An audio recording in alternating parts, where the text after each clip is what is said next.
দিল্লিতে আশ্রিত গণ অভ্যুত্থানে ক্ষমতাচ্যুত বাংলাদেশের সাবেক প্রধানমন্ত্রী শেখ হাসিনাকে খুব সহজে ফেরত দেবে না ভারত। দেশটির গণমাধ্যম হিন্দুস্তান টাইমস ও দ্য হিন্দুর প্রতিবেদন উঠে আসে এ তথ্য।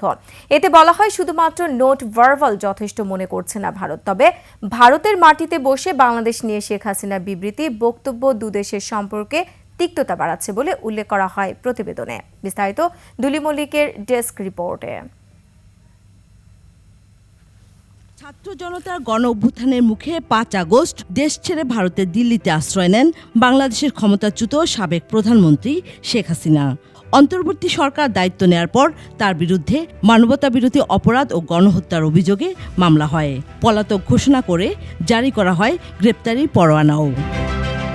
প্রত্যর্পণ চুক্তির আওতায় শেখ হাসিনাকে ফেরত চেয়ে দিল্লির কাছে ২৩ ডিসেম্বর নোট ভার্বাল বা কূটনৈতিক নোট পাঠায় বাংলাদেশ। এ নিয়ে এখনো কোনো জবাব দেয়নি ভারত। তবে দেশটির দুই গণমাধ্যম হিন্দুস্তান টাইমস ও দ্য হিন্দুর প্রতিবেদনে অনেকটা স্পষ্ট ভারতের মনোভাব ও গড়িমসির চেষ্টা।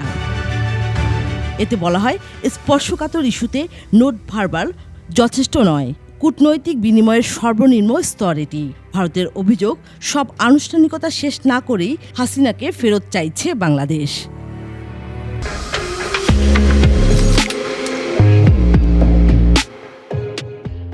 অন্তর্বর্তী সরকারের রাজনৈতিক উদ্দেশ্য নিয়েও প্রশ্ন রয়েছে দিল্লির। তারা বলছে, নির্বাচন ইস্যুকে টার্গেট করে ফায়দা নিতে হাসিনাকে ফেরত চাচ্ছে ছাত্র জনতার সরকার। প্রতিবেদনে বলা হয়, অন্তর্বর্তী সরকার নয়, জনগণের ভোটে নির্বাচিত সরকারের কাছে শেখ হাসিনাকে ফেরত দিতে আগ্রহী দিল্লি। ভারতের সঙ্গে হাসিনা ও তার পরিবারের দীর্ঘ সময়ের সম্পর্কের কথা তুলে ধরা হয়। এ অবস্থায় হাসিনাকে ফেরত পাওয়ার আশা বৃথা বলে উল্লেখ করা হয়। তবে দিল্লিতে বসে বাংলাদেশ নিয়ে শেখ হাসিনার বিবৃতি, বক্তব্য দুদেশের সম্পর্কের তিক্ততা ও ভূ রাজনৈতিক উত্তেজনা বাড়াচ্ছে, যা দিল্লির বিবেচনা করা উচিত বলে জানায় the Hindu. Duli Mallick, desk report, ২১ television.